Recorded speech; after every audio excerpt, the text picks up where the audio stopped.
Matagal ka na bang naghihintay? Ngayon lamang ako naiinip. Oo nga. At inakala ko nang baka hindi tayo magkausap. At bakit naman? Sapagkat baka napahimbing ka na naman. Hindi na mangyayari uli ang gayon. Lumahapat, ganito ang puso ko'y ginigiyagis ng mararahas na damdamin. Danding! Binibigla mo ako. Ngayon lamang kita nakausap ng ganyan. Ako kay malilimot mo na? Hindi! Hanggang ngayon, iyong aking pananalig. Hindi pa sumasagi sa aking gunitang paglilino. Ngunit, halika muna. Manig ka, at di nababagsak na naman ng ulan.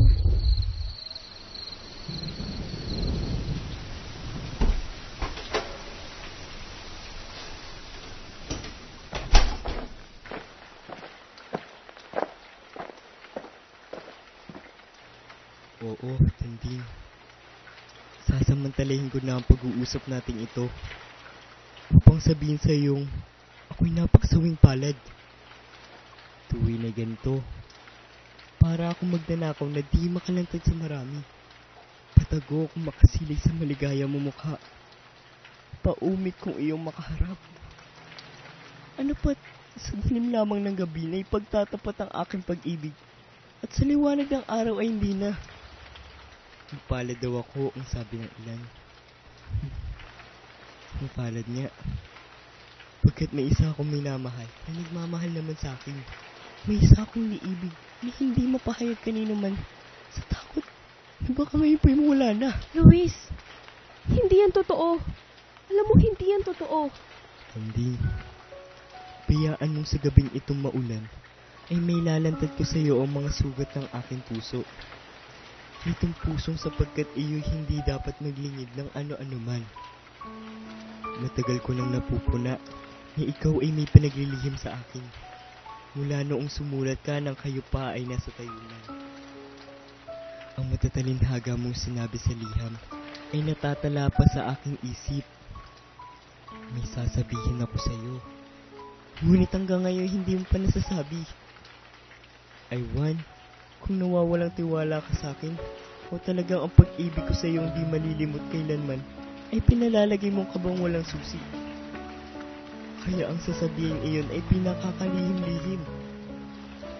Lason mang nakakamatay sa aking pananalig, at pag-asang ang iyong sasabihin ay pagtapat mo nang hindi ko mauwi kang wala kang pagmamahal. Ngunit wag, at baka wala akong matuwid na humingi sa iyo ng ganitong kalaking bagay. Sukat na. Ang bawat salita mo'y patalim na humihiwa sa aking laman. Bawat bigkas mo'y aking ikamamatay. Ako nga'y nagkasala sa'yo. Ngunit ang pagkakasalang di ko naman dapat ipagsisi. Kinusa ko ang paglilihim. At nalaman mo kung bakit? Nalaman mo kung bakit? Sapagkat hindi ko ibig mamatay. Sapagkat hinahangat ko ang puso ko na lamang maturo. Luis, kulang pala tayo. Luis, huwag kang matakot sa bighati. Ikaw ang sumalang ng sugat.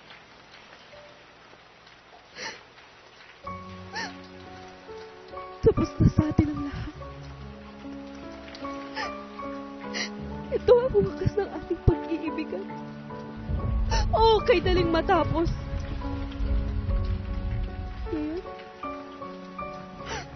Ngayon isasabihin ko sa iyo ang bagay ko ipinaglihim.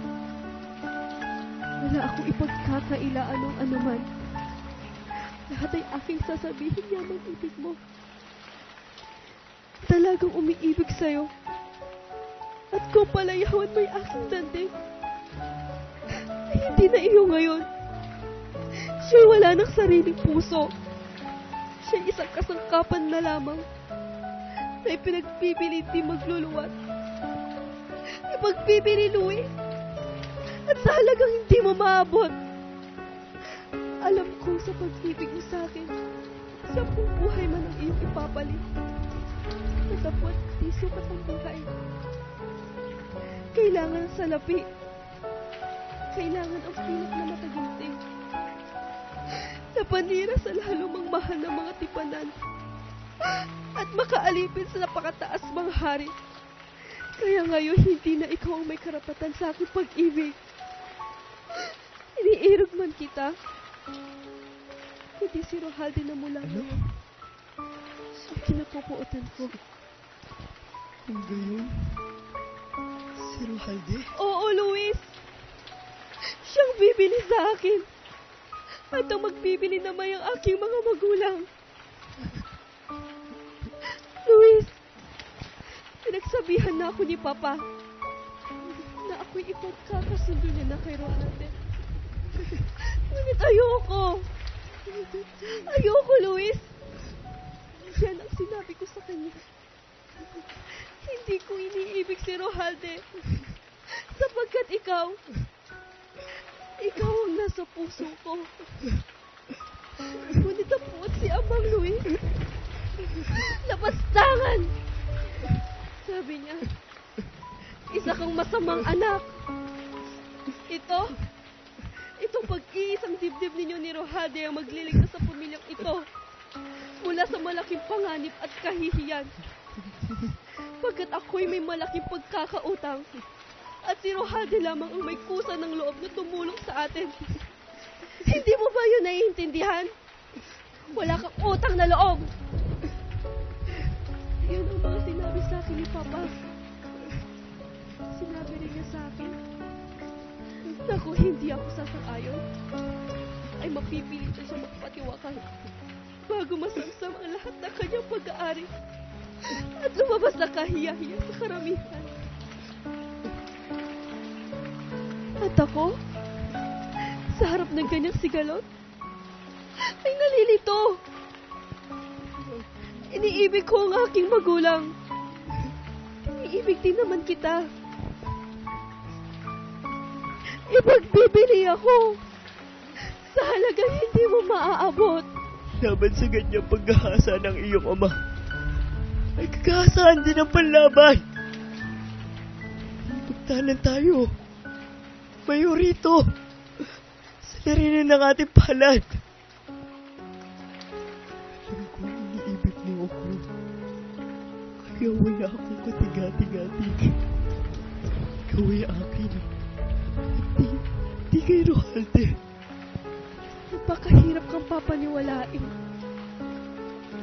At ngayong makikilala ko ang kadakilaan ng iyong puso at ang karangalan ng iyong pag-ibig, ay lalo kitang minamahal.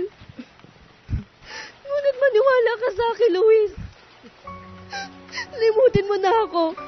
Huwag ka nang umasa ng anuman at ang pagbibili sa akin ay hindi na mauurong. Luis!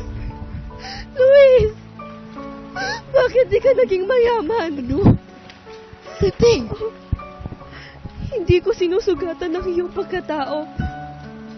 Nasabi ko ang gayon pagkat kung may salapi ka, ay hindi ako kay Rohalde, kundi iyo.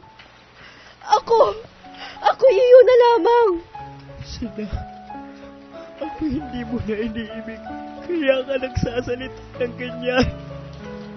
Pusong babae ka nga mayroon. Pinagpapauna mo sa pag-ibig, dyan sa dalisay na dumadaming bibihis sa katauhan. Ako'y naaloob. Tinaya mo ang aking pag-asa. Hindi mo na ako minamahal. Katwira ka.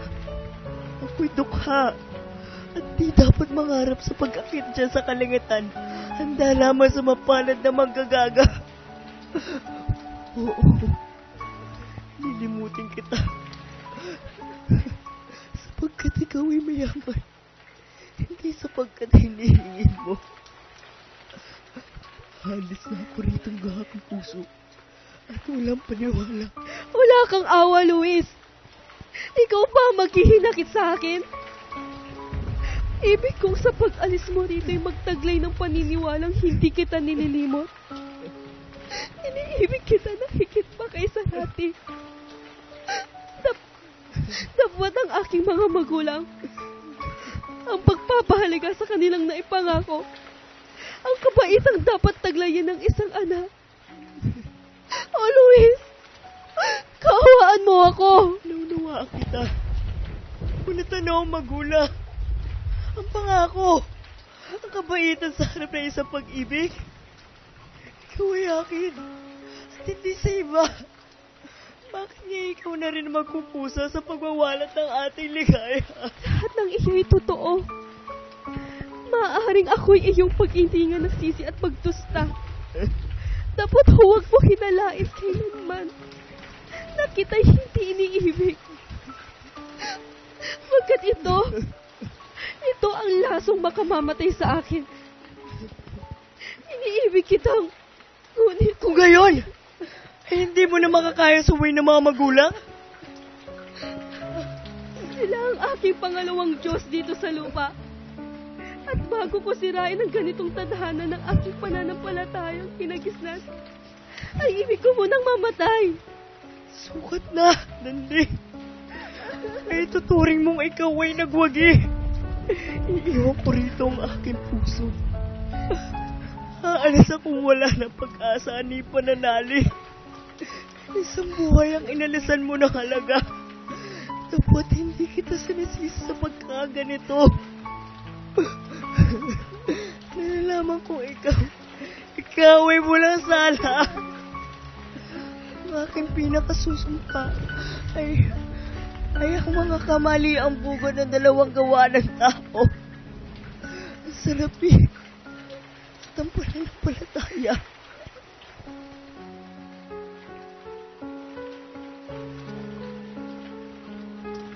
Salapi ang pananampalataya. Napakalakas sa mga kaaway kong ito.